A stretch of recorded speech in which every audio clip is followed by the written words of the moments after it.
תקרא הליכות אל הלכות. חזק וברוך רבותיי, בשורות טובות הם מועדים לשמחה. חגים וזמנים לששון. On est le 19 dans le mois de Tishré.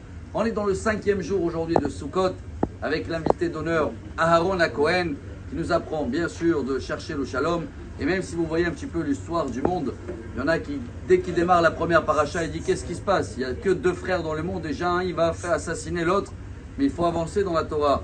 Après qu'il y a eu 2 frères, qu'un a tué l'autre, après il y a une autre histoire, 2 frères aussi. Il y avait Yitzhak et Ishmaël. Là, le monde il a avancé, il n'y a pas eu de morte. Il y a eu Ishmaël qui a été envoyé. Après le monde il a avancé encore plus. Il y avait Yaakov et Esav, ils sont nés dans le même ventre. Eux déjà ils ont fait la paix. Après 20 et quelques années, ils se sont rencontrés. Mais ils n'arrivaient pas encore à cohabiter ensemble. Après, plus tard, il y avait Yosef avec ses frères. Et c'est la première fois qu'entre frères, même si c'était très dur pendant 20 et quelques années, mais après, il y a le shalom et le pardon. Le premier qu'il arrive dans l'histoire de Yosef. Et après, le monde, il a été élevé. 4e niveau, 5e dimension, c'est qui? C'est Moshe et Aaron. Quand la première fois dans la Torah, un grand frère, il arrive à être sous le petit frère. Parce qu'Aaron, il était le grand, 3 ans d'écart avec Moshe. Et quand Aaron il a dit à Moshe, je suis là, je suis heureux pour toi, je suis tout, alors le monde il a été réparé et le peuple d'Israël, il pouvait sortir d'Égypte. Donc on apprend dans la vie, même quand on est petit, même entre frères, même entre peuples, on a eu des problèmes, Simchat Torah dernier, mais on est monté, on s'est élevé, et maintenant on s'est s'aimer, et voilà le mérite d'Aaron à Cohen aujourd'hui qui cherche le shalom. Pour nous rappeler quelque chose de très beau, vous connaissez tous le Midrash qu'on est en train de secouer dans tous les sens et on tourne en rond en ce moment avec les 4 espèces. Le Midrash, il raconte bien sûr que l'étrog, il a un goût, il a d'odeur. C'est les gens qui ont Torah, mitzvot. Le lulav, il n'y a que le goût. C'est un palmier, mais il n'y a pas d'odeur.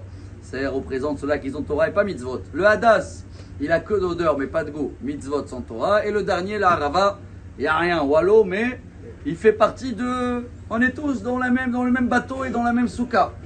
Mais il y a quelque chose de très beau, on va terminer avec ce message, parce qu'il y en a beaucoup qui ne comprennent pas pourquoi on secoue dans tous les sens, et vous calculez, tous les jours on fait ça, 6 dimensions, 3 fois, multiplié par 4 fois dans la journée, plus on tourne en rond, ça nous fait des centaines de fois à Sukkot, quand on secoue dans tous les côtés.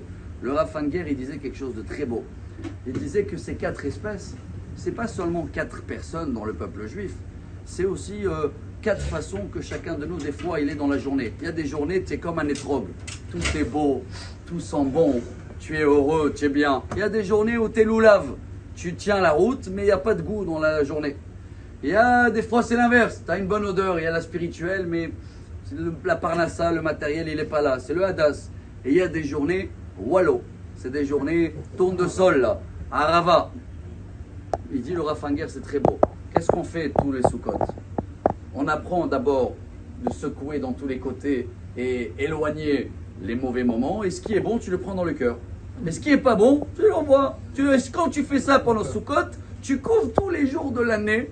Et comme ça, moins on va tourner en rond dans l'année, moins on va prendre à cœur ce qu'il ne faut pas prendre à cœur. Et on va comprendre qu'on passe tous à travers de ces 4 catégories de journées. Des fois, on a les 4 dans la même journée aussi. Hein. Tout est possible. Alors, quand on le fait ça, on doit penser à toute l'année, on couvre tout, et même si là on a dépassé un peu les 3 minutes, mais voilà les 4 minutes qui nous apprend les 4 espèces, les 4 dimensions du monde, et le mérite d'Aaron Cohen va nous amener au Fros Alenu Sukat Shelomecha à tout le peuple d'Israël, avoir que des bonnes nouvelles, et Moadim les Simcha. Amar Rabbi Elazar, Amar Rabbi Hanina.